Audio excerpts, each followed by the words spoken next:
On behalf of Cleveland SHRM Board of Directors, hello and thank you for joining us for today's virtual learning titled COVID-19 Impact on Minority Communities.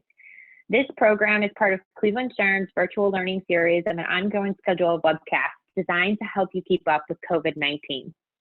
Additional virtual learning opportunities are available through clevelandSHRM.com.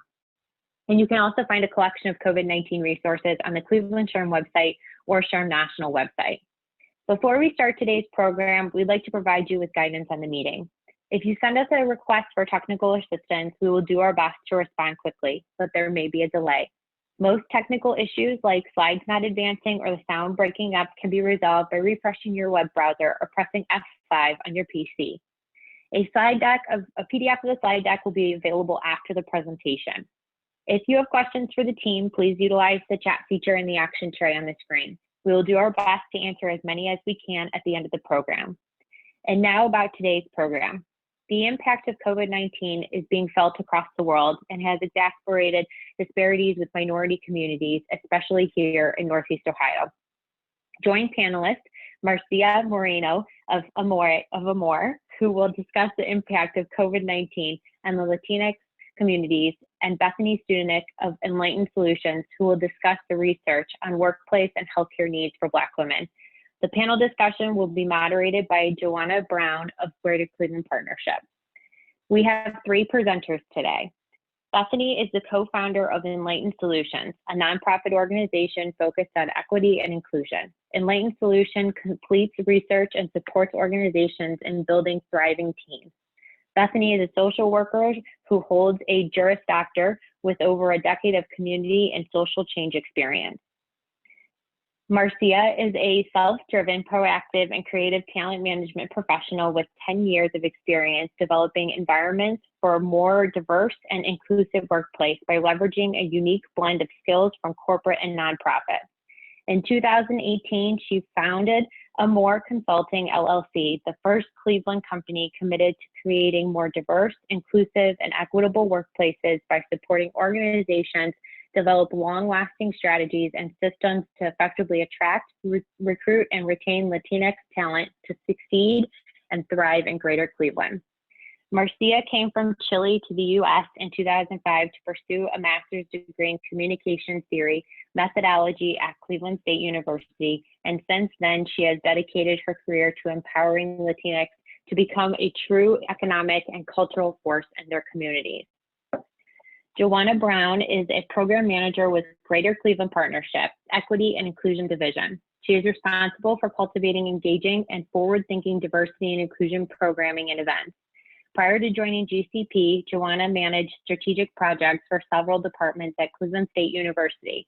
She earned a Bachelor's of Nonprofit Administration, a Master of Education in Adult Learning and Development, and a Graduate Certificate in Diversity Management from CSU.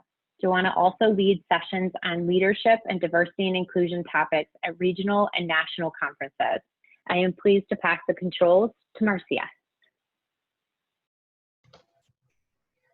Thank you, Jackie. Welcome, everybody. Good afternoon.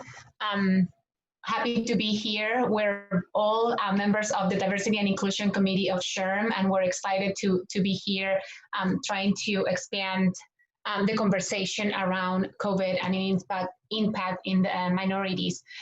So for the next few minutes, I'm going to try to paint a picture of what has been happening with Hispanics, Latinos, or Latinx. We're not going to expand on that today, but I'm going to call them all of those ways indistinctly. Why we are where we are, why are we being affected so harshly, and some of the things and suggestions and opportunities that we can do about it, to minimize it, to work on it, to improve it. So welcome everybody, and thank you for being here today. And let's see if my slides move. Nope. There you are. So Latinos are young, growing, uniquely entrepreneurial, and highly productive part of the U.S. economy. We're right around 60 million people. So if we were a country on our own, we would be the world's seventh largest economy.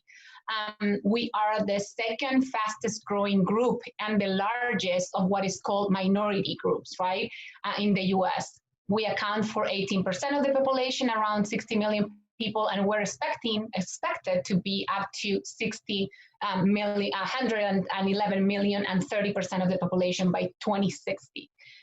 We're younger than the general population in the country. We're 11 years younger than non-Hispanics, and in Ohio, we're 11 years younger than non-Hispanics. So we are the economic engine of the country. We are the future of the workforce. We are part of the workforce. We contribute to the workforce with 60%. And it is expected that we will contribute even more because we are having a lot of young people turning 18 every month, every day. We're $1.7 trillion in purchasing power.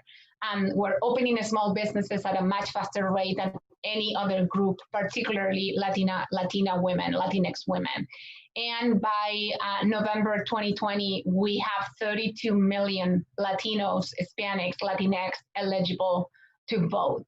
So as you can see, we have a lot of growth. The country is becoming increasingly having a more of a Latino identity.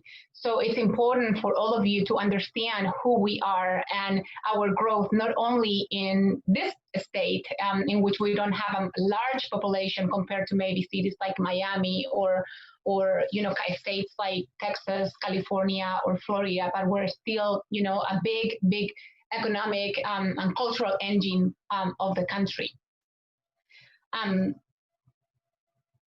So sorry, just still navigating the slides here. So as I said, we have a lot to contribute to the country. Despite this seemingly positive and empowering picture, our history in the US has not been pretty. Systemic issues of racism and discrimination that go back all the way to the colonization and the fights over the territories between what is called today the US and the territories of Mexico are really have not changed in many ways, have not improved. Some will say that continue being as bad as they were before or even worse. So these are some of the things that are contributing to the inequalities that we're seeing before COVID. So this is a little bit about the history of what, despite of all the growth and all the opportunities that we have as a community, we're still seeing a lot of challenges. So we have a much higher share of the poverty rate compared to the general population. Before COVID, we had a 19% of poverty versus a 13% in the non-Hispanic population. We continue having a lack of access to quality education. And even though we have made so many big strides in college, high school graduation, we're still way below in every other measurement in terms of college graduation, before high school graduation, associate degrees, and even master's degree, it's even worse. We tend to be in the lowest paying jobs: hospitality, construction, agricultural, seasonal jobs, which again don't have a big ladder to continue, and we don't. And you will see in the next slide how is that really affecting us so hard with this crisis. We have no access. We tend to live, in urban cities with no access, in urban environments with no access to nutritious food, to health insurance, to preventive care, which adds to, again, some of the barriers and the challenges that as a community we still have to overcome. 20% of Latinos do not have health insurance or work in type of jobs that do not provide that. So they're very low in the scale of priorities for them just because they don't have access to it. We also add the layer of the language barriers, understanding that a lot of Latinos in the US still only speak Spanish as their primary language, which limits incredibly your capacity for education access, businesses, health insurance, information, and all type of services that you can expect are not offered in Spanish, right? To that, adding to the poverty level, we talk about the reliance on public transportation, and again, how that contributes. It's another extra layer of the challenges that it's aligned to poverty, right? So all of these things can be kind of grouped into what happens when you're poor. And on top of that, continue with the challenges. We talk about a very complex immigration system, a very broken immigration system, which has thousands of people still currently in jails pretty much for coming to the country for what it's considered in an illegal or not proper way. So this is just a little bit of the history and how is that playing into before COVID, right? So when you have a crisis like this, you really don't have to think that much to realize that when COVID happened, all of what it did was exacerbated what was currently happening. This is nothing new, and I'm sure Bethany and Joanna are going to share some of their thoughts in terms of what's happening for other communities, but we're not talking about anything that hasn't been said before. So when COVID happened, we were hit disproportionately, like any other minority and underrepresented and historically marginalized group. So as I said before, we tend to work in hospitality, in hotels, in restaurants, in entry-level healthcare industry, agriculture. So guess what? We're now sadly becoming the essential workforce that cannot stay at home, right? That has to go and work. That means a higher exposure and a higher risk with not much to offer in terms of protection, because we know what's even currently happening in the south of Ohio with some of the meat packing and some of the agricultural places that have no protections and people have to work next to each other. And that means that 200 and 250 people are going to get COVID in a day, right? And a lot of those are the jobs that immigrants, particularly immigrants, lower level Latinos are currently doing. So those industries at the same time were the ones that have had the highest job losses and pay cuts. So we add again the extra layer, already working in a very not well protected industry. You also have that those were some of the industries that got cut and that were hit the highest. A survey done by Pew Research a few months ago at the very beginning of this pandemic was asking all minorities what were their emergency funds capacity. And Latinos scored, unfortunately, again, the highest. They cannot afford a $400 bill if they have to stop working and have to come up with $400. They don't have financial cushions. They don't have emergency funds. So if they get out of work, guess what? They're not going to have electricity, internet, water. They're not going to be able to go out to work, right? Even if they need that and they cannot stay at home, and that means no income. Poor living conditions, usually harder to isolate.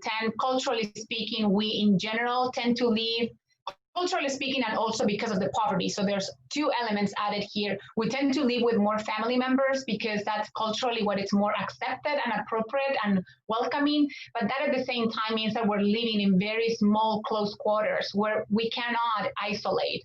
So when, the governor and everybody, scientists says, well, you really have to have your own bathroom. So if you get sick, get your own bathroom, get your own, your own room, and that way you can isolate from the rest. Well, guess what? Latinos and a lot of other minorities cannot do that because they don't have the space, they don't have the capacity to do that. And that means that the entire family is going to get COVID.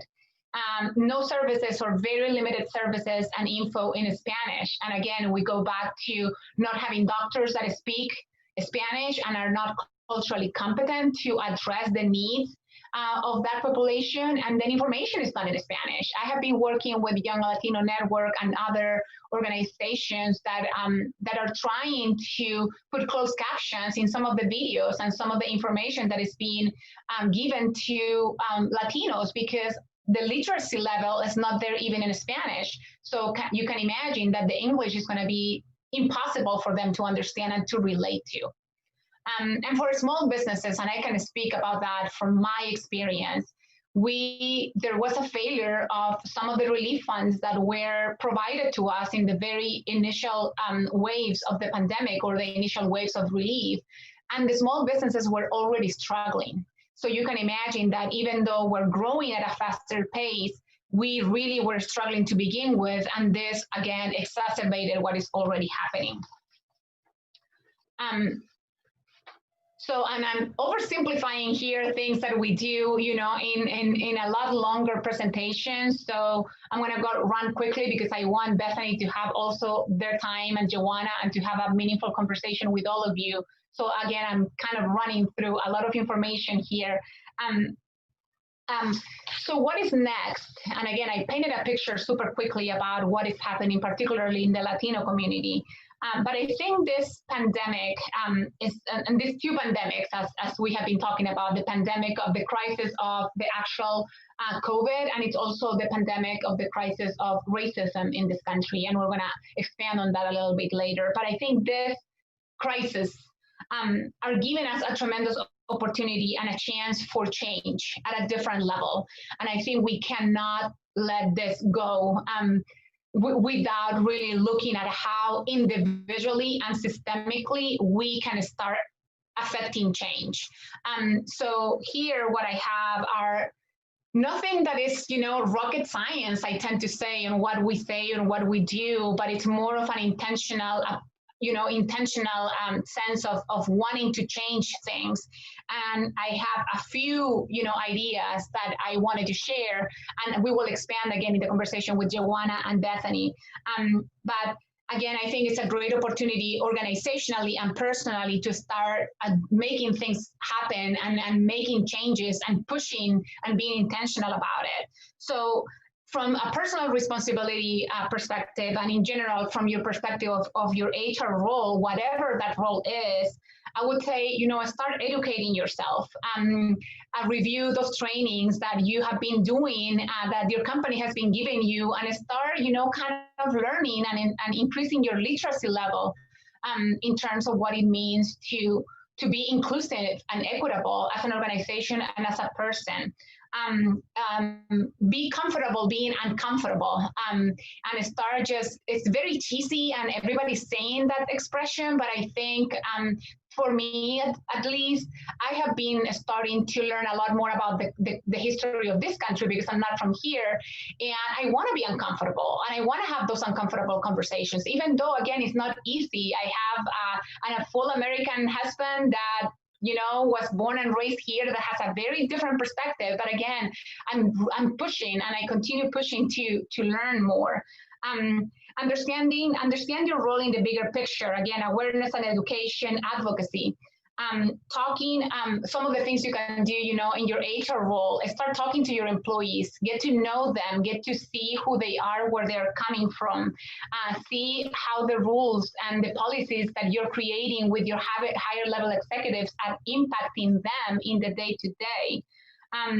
Push again the candidate not being a good fit, right? Because we are done with being a fit for the organization. We don't want people to fit. We want people to add to your organization. And Latinos or other minorities are bringing their own perspectives, and they can only do that if they can be fully themselves at work. So we have to stop pushing all of us in HR to try to find that person that fits our organization the best. So those are some of the things that I think that personally you can do.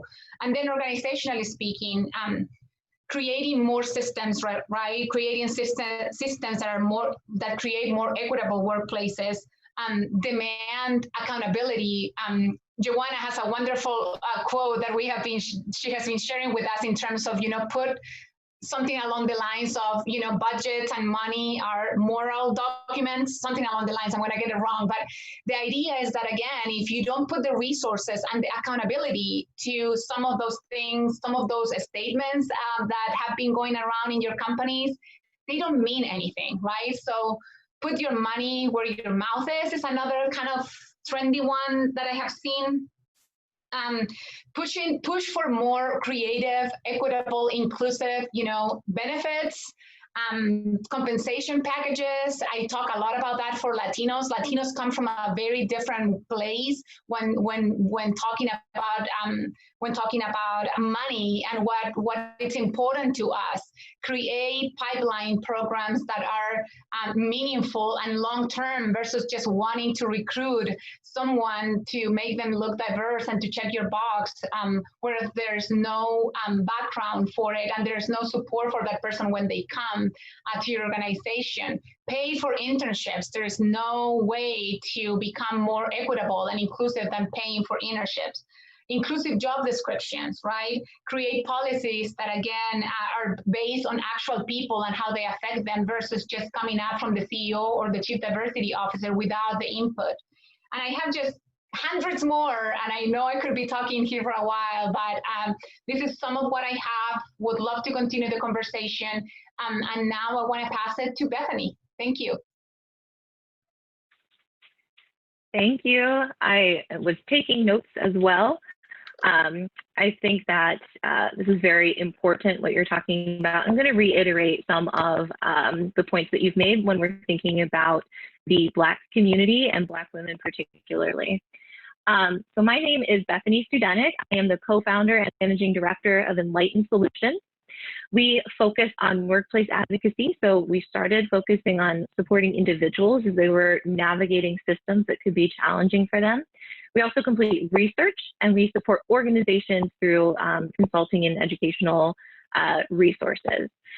The reason, what I'm going to be talking today is about the impact of COVID, particularly on Black communities and Black women. The research that we are completing right now is called Project Noir. Myself and my co-founder are spending a lot of time talking with Black women to understand their experience in the workplace and inside other systems in Ohio and in Northeast Ohio. Recently, I think about in January, there was an article that came out that was talking about some studies that had found that Northeast Ohio is one of the worst places to live if you are a Black woman in terms of workplaces, educational opportunities, and healthcare. And so with COVID and the larger national conversation happening around race, we really want to lift up the voices, especially of Black women who are marginalized in many ways and are experiencing COVID disproportionately to white Americans. So again, my name is Bethany Studenik, and I'm going to tell you a little bit about this. So Black Americans have been dying disproportionately from COVID. If they were dying at the same rate as white Americans, there would be 12,000 Black Americans still alive today. They are dying at 2.4 times the rate of white Americans. The loss is significant and the loss is disproportionate. And I want us to understand, just like Marcia was saying, it's not because this is in a vacuum. This is because of the systemic structures that have disadvantaged Black communities and women and Black women disproportionately for the entirety of our history.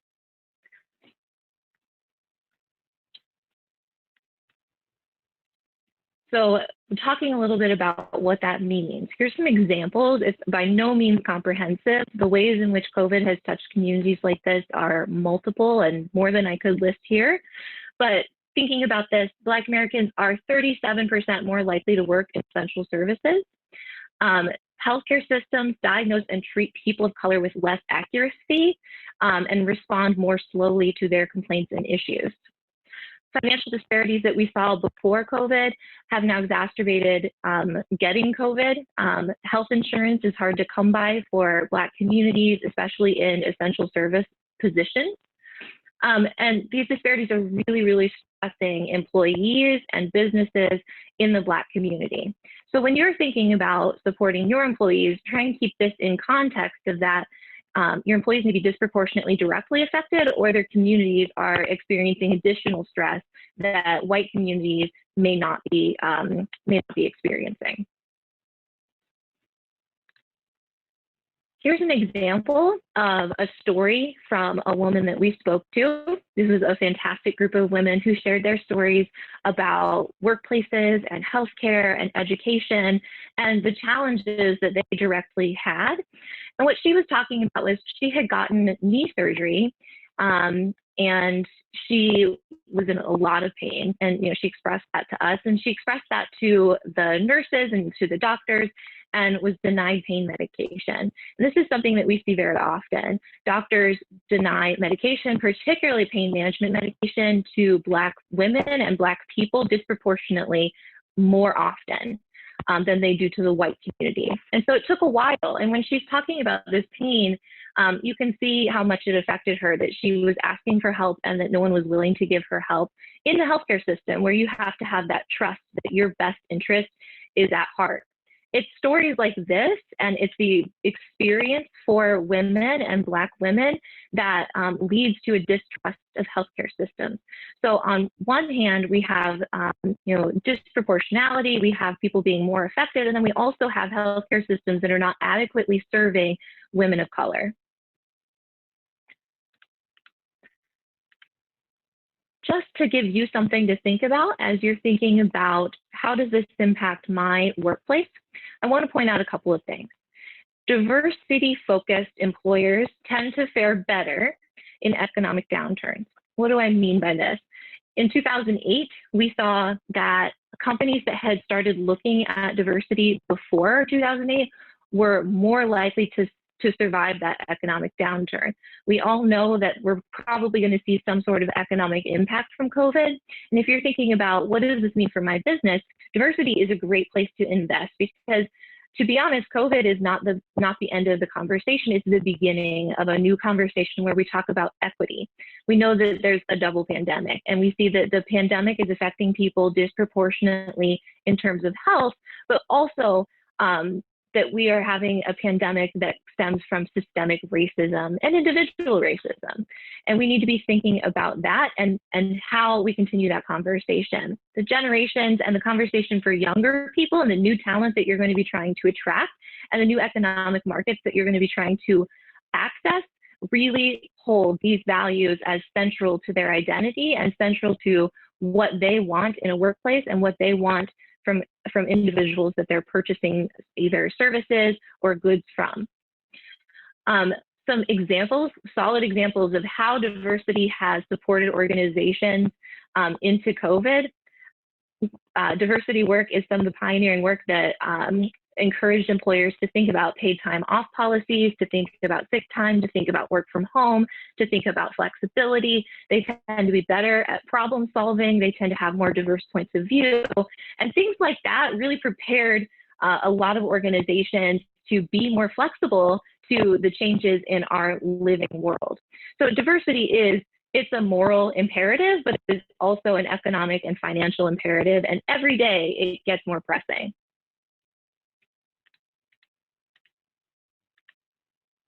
So that's me. Again, I'm Bethany Studanek with Enlightened Solutions. I'm going to turn it over to Joanna to take it from here. Thank you, Bethany, and thank you, Marcia, for sharing just a small snapshot of how COVID-19 is impacting our community. Before we kind of get into some additional questions that I have prepared, as well as questions that have been coming through in the chat box, I just want to ask, how are you doing?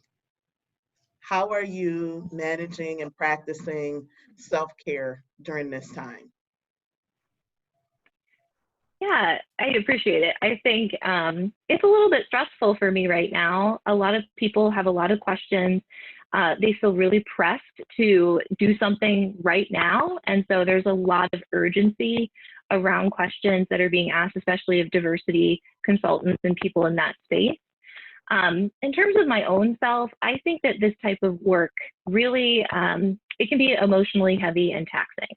We really have to think and understand other people's lenses and perspectives. And so one way I've been caring for myself is by investigating and understanding my own lens better. So I'm a white woman, I'm from a rural area, had an interesting upbringing, I was homeschooled. And so I'm trying to spend time understanding my own background and culture and processing that in order to better understand what's my lens and how am I seeing the world whenever I'm interpreting someone else's experience, and what should I be setting aside and what should I really be focusing on as something to share. So I think it's a really great time to be thinking about who am I, what's my identity, what do I bring to the table, and then when you're literate in that and you're thinking about that, I think that it gives you a lot more of a platform to understand and absorb other people's experiences. Yes. Marcia? Yeah, thank you. Thank you for that question. I feel like I had to go through the stages of grieving because I was kind of in denial, and just it affected me in many ways, like for everybody, right? And I had to get to the point in which I really had to look outside of me because I was just too focused on myself, on my issues, to get to the point of where I could go into more of the growth. I don't know if there is a stage of grieving of growth, but it has been a stressful personally, professionally, and also, as I mentioned earlier, I'm from Chile. My entire family is in Chile, and that has added an extra layer of uncertainty and stress in having my older parents living in another country and really not knowing what's going to happen or what to do if something were to happen. And so it has been stressful. I think that we're getting, we're adjusting to whatever this is. I don't even want to call it normal because it never was and it won't be, and it's just not. It's my reality. I think what I have been doing to improve, to look outside of me has been, just as I mentioned, being uncomfortable, learning a lot, reading a lot, watching a lot of resources, movies, TED Talks, books, just trying to improve myself in this topic. I'm in diversity and inclusion, but I'm in a way very narrow in what it has to do with Latinos. And as an immigrant, I wasn't raised here, so a lot of it I just don't know it, right? So it has been an interesting few months. Thank you. As a Black woman, this has been especially difficult for me, both personally and work. Work has definitely ramped up, and so you're navigating the world is on fire, and you still have to produce.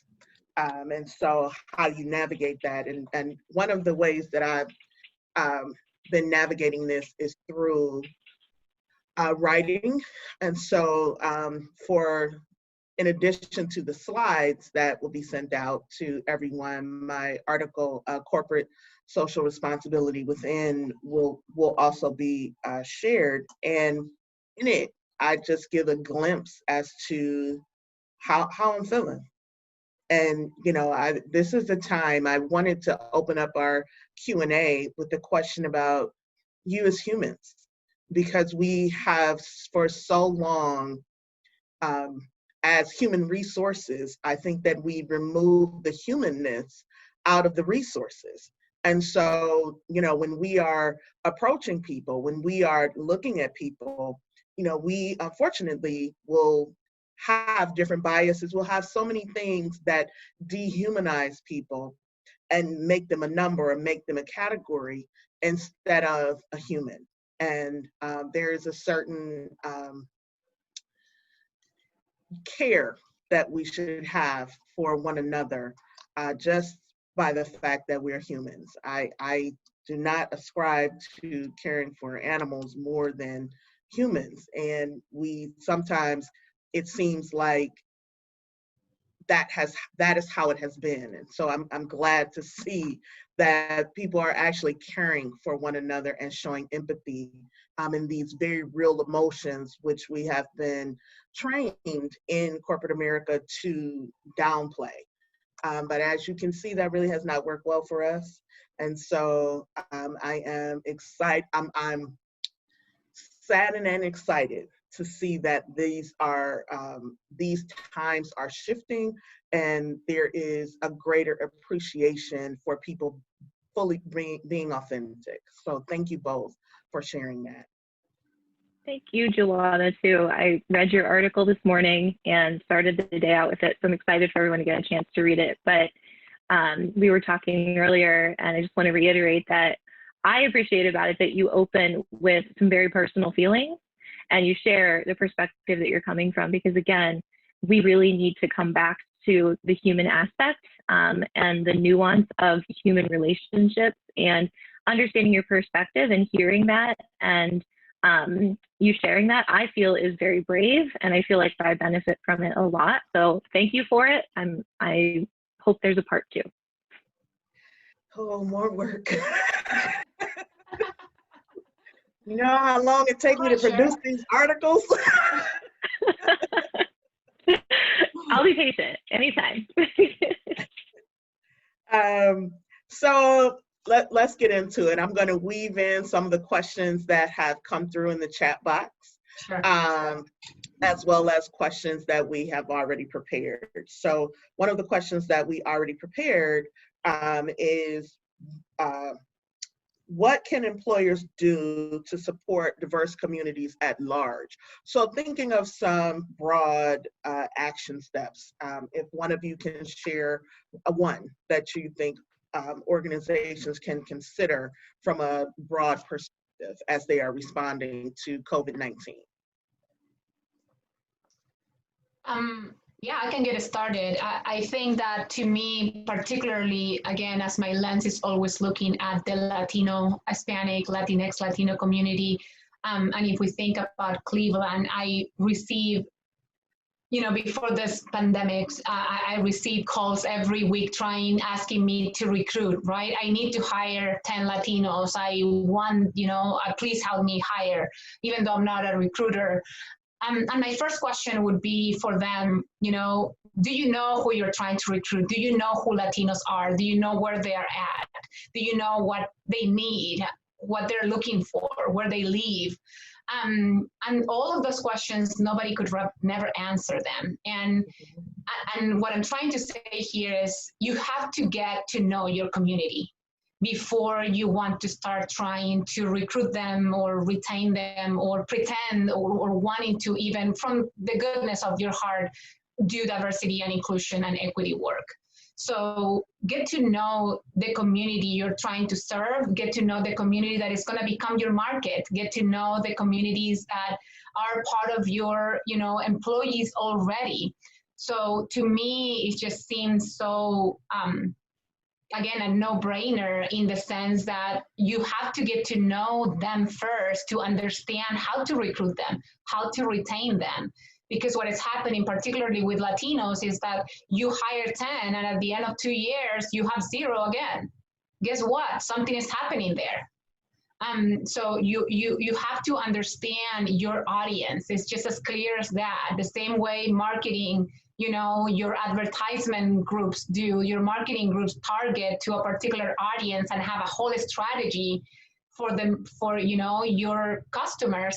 You kind of should do that the same for, your population. So you have to be embedded in the community if you truly want to become more diverse, more inclusive, and more equitable, because that way you can target to them.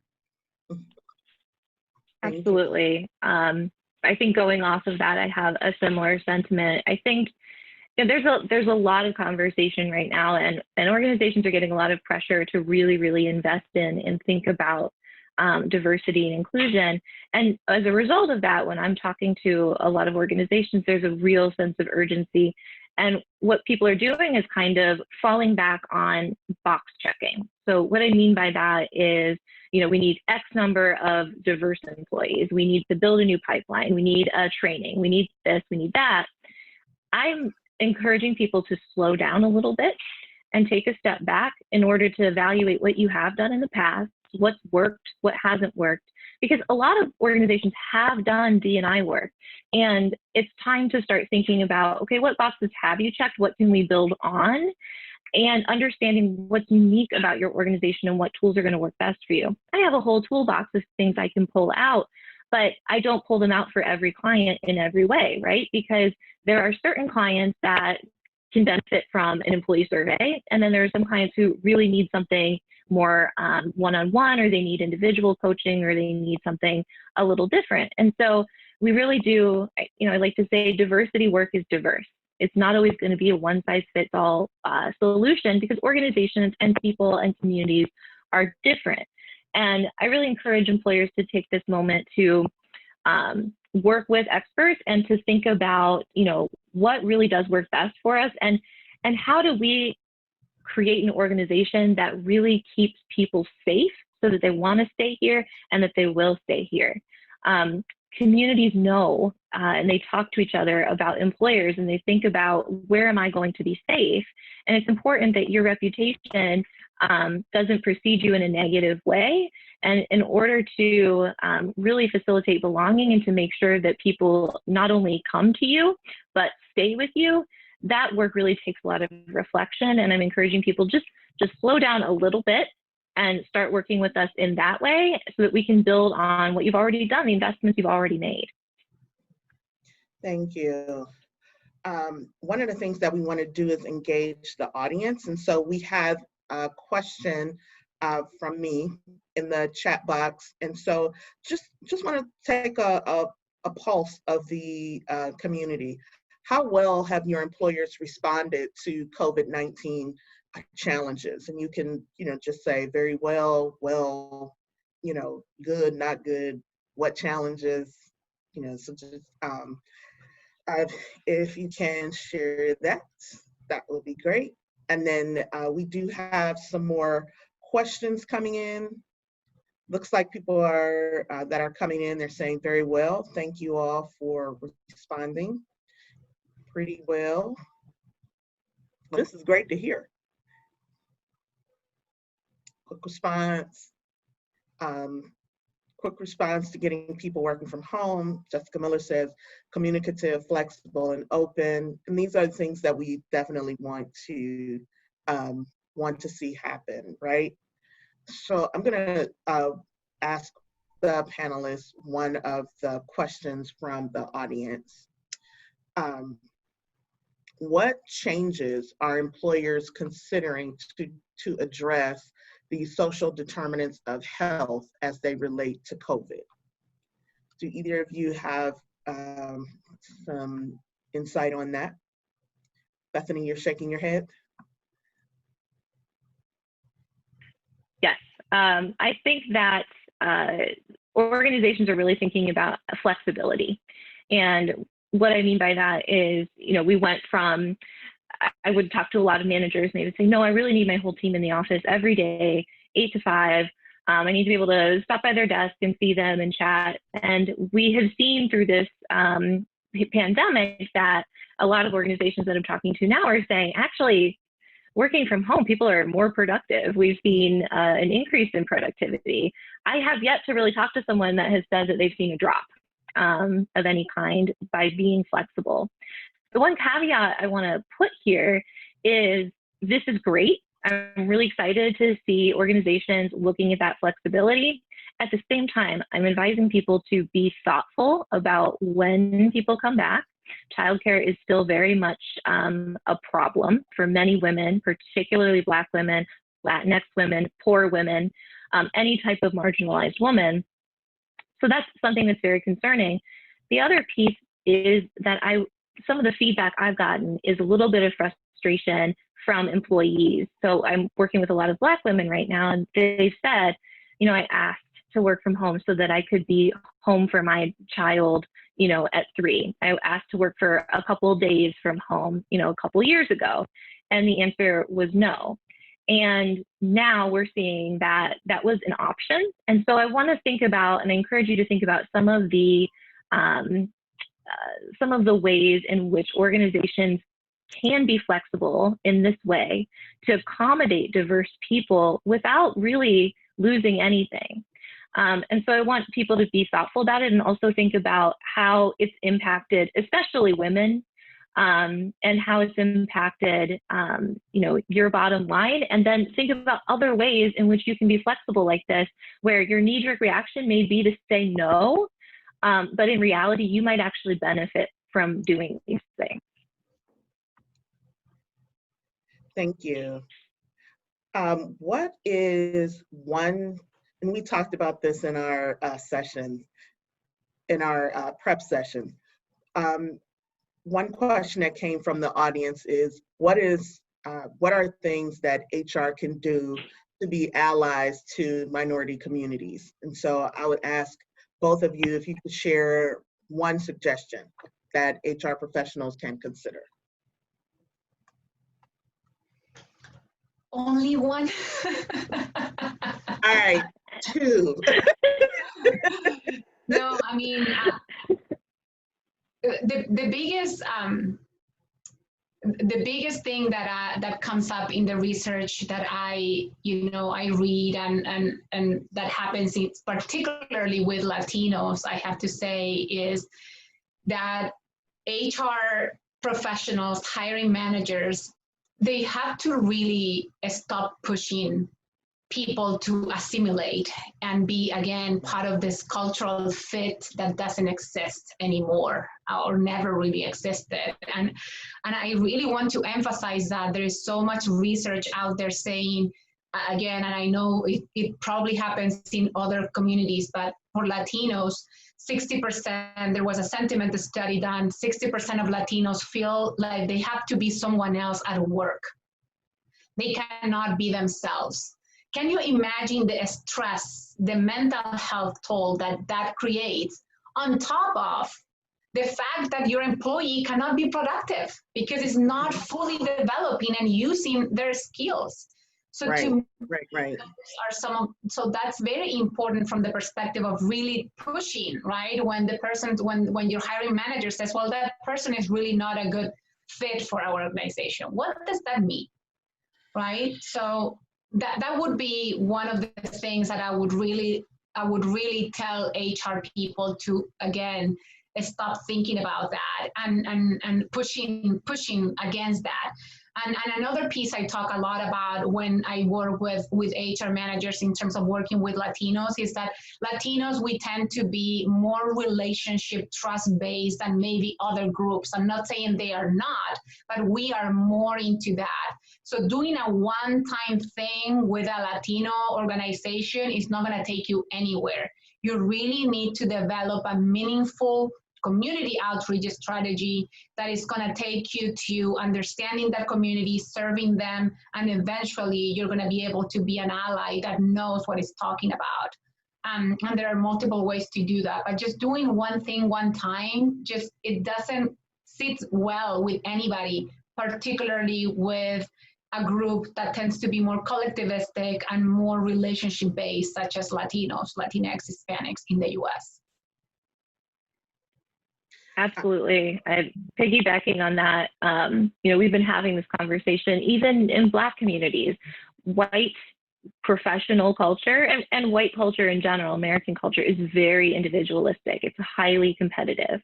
And when we're talking about communities that have needed to rely on one another to survive, in our culture, we need to make space for that collectivist mentality and understand that we are all benefiting from collectivist mentality, that working together, the research shows that working together inside the organizations makes you more competitive, makes you better at whatever you are doing.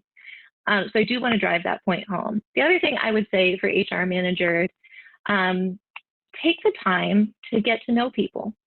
It's hard to quantify this.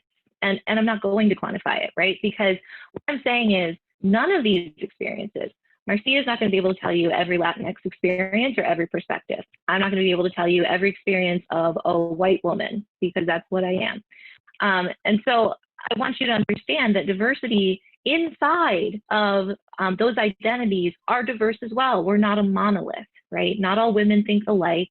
Not all Black people think alike. You have to understand the individual and their interests and take a personal, actual, authentic interest in the people that you're trying to include, and encourage them and give them space to actually be themselves. It's the worst thing, not being able to, we spend a lot of time at work. We spend a lot of our lives at work. Not being able to be authentic and to edit and redact portions of yourself, your culture, who you are, how you function, how your brain functions, that is exhausting, takes a lot of mental effort, and it absolutely interferes with your workplace, and it mutes perspectives that would benefit you and help you have a better organization, be better at whatever you do, and eventually also support your bottom line. So I want people to think about the authentic self and taking some personal responsibility for helping people feel like they belong, helping them feel like this is the place for them. I just want to add something really quick, if I might, Joanna. It's also about taking the opportunity to talk to the employees that you already have in your organization. Is also a good starting point for starting to understand where different people are coming from, right? So, some organizations have employee resource groups.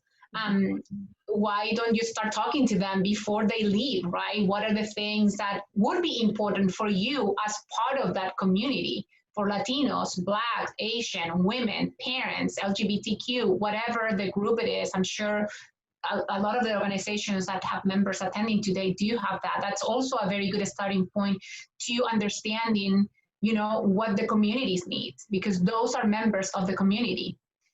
Fine line with not overburdening them, though, in becoming and fixing everything, which is another topic for another webinar, but it's a good starting point to have them have a voice. Yes, one of our D&I committee colleagues, Nicole Burrill, put culture add is greater than a culture fit. So to swing into a question, another question that came in is from Kelly Hollander. How do you recommend training managers / supervisors to be open and aware of different cultures and minority communities? I mean, we had kind of talked about, we had a question that was similar, and so I'm gonna do more, wanted to yield to the audience. So what are some examples? You shared some, is there anything you wanna add that you haven't shared? Sure. I think, I encourage people to engage with professionals. I mean, obviously, I'm going to say that because that's my work. I work with a nonprofit. We work with organizations. But what I do see, one misstep that I see commonly is people put a lot of pressure on their diverse employees to help them fix the internal structures that are causing a problem. So, we've encouraged you to go and talk with your employees, and I do, and I think that you should learn from them and be authentic and develop a relationship with them. At the same time, it's important to invest in professional support, because this is what we do all day, every day. And when you're asking your employees to help you internally change the culture, they don't have the autonomy, they don't have necessarily the expertise, they have only their own particular lens. And so I really encourage people to be thinking about, again, going back to what Joanna said, budgets are moral documents. And you need to be thinking about what this investment means to you. You know that it's beneficial, you know that it's important for your company, you want to do it. So I say do it right and engage with professionals. We do training on allyship. We talk to people about how to be effective allies, and we do that from multiple community perspectives.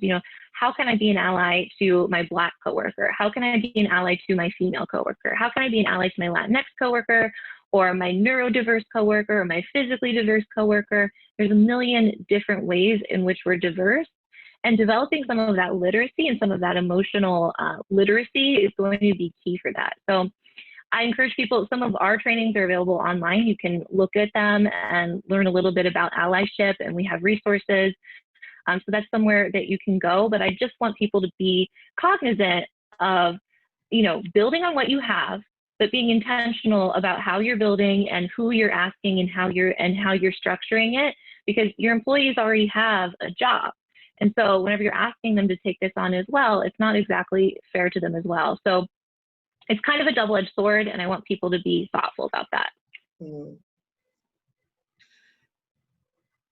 Yeah. So, I guess the only other point I want to make about that is that companies, organizations in general, tend to really want change happen really quickly.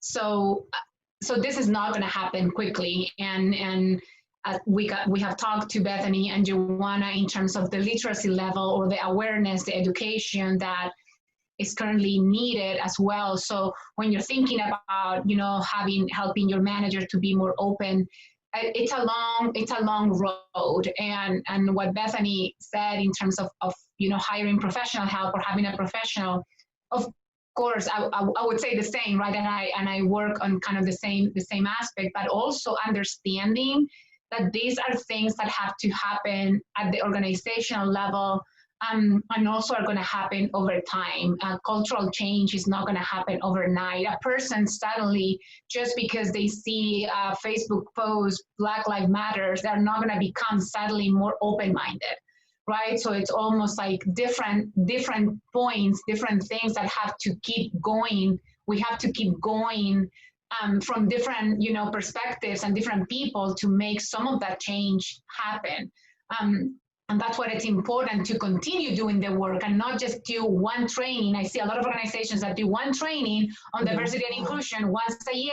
So check the box, we're done with D&I work. We do the implicit bias once a year, we're done. Well, no, it's a multi-level, multi-pronged, multi-dimensional way of doing it.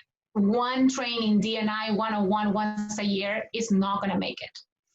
right, you will still be on 101 the next year. And so, you know, episodic training does not work. And if you're only doing something one time without it being reinforced throughout, from a cultural perspective, from an organizational, from an accountability, from an incentive perspective, it is not going to work.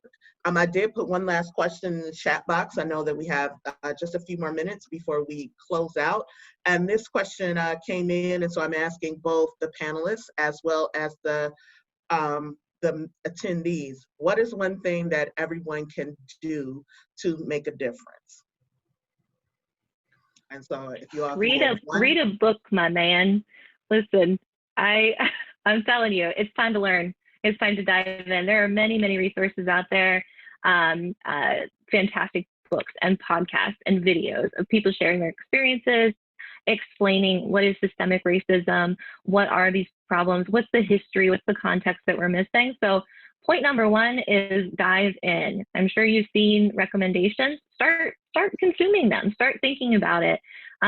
It does give you things to absorb, and now it's time to do it. Right now is the pressing time to start that literacy.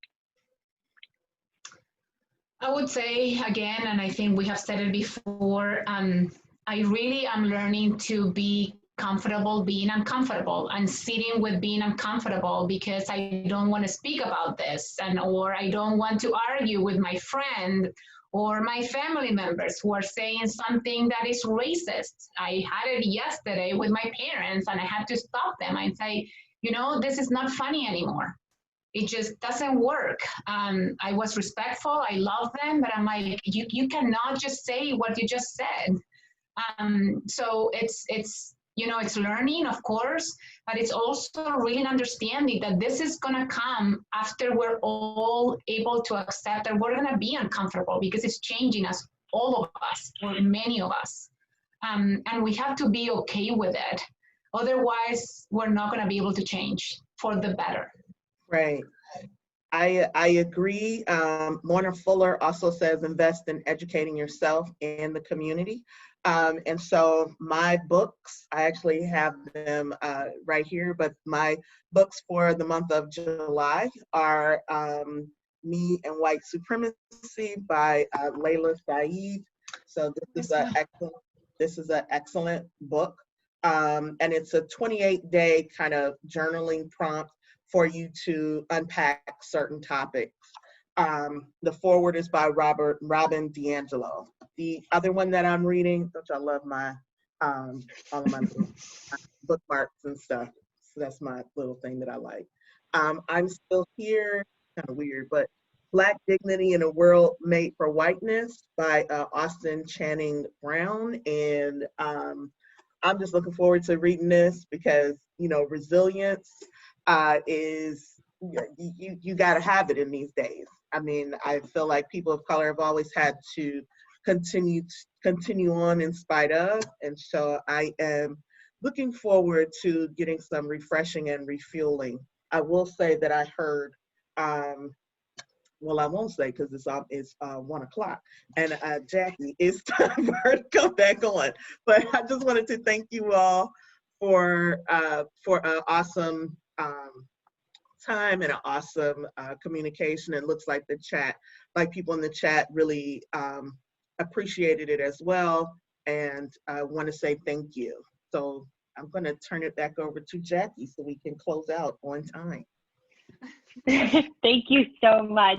Ladies, this was absolutely a wonderful program. Thank you for taking the time to share all your insights with us and help us grow as a community. And just for the audience's knowledge, this program was submitted for SHRM and HRCI professional development credits. The PDC information will be sent as soon as it is approved. Don't forget to check out our website, clevelandshrm.com, for future virtual learning opportunities. This does conclude our official programming. Everyone have a wonderful day. Thank you.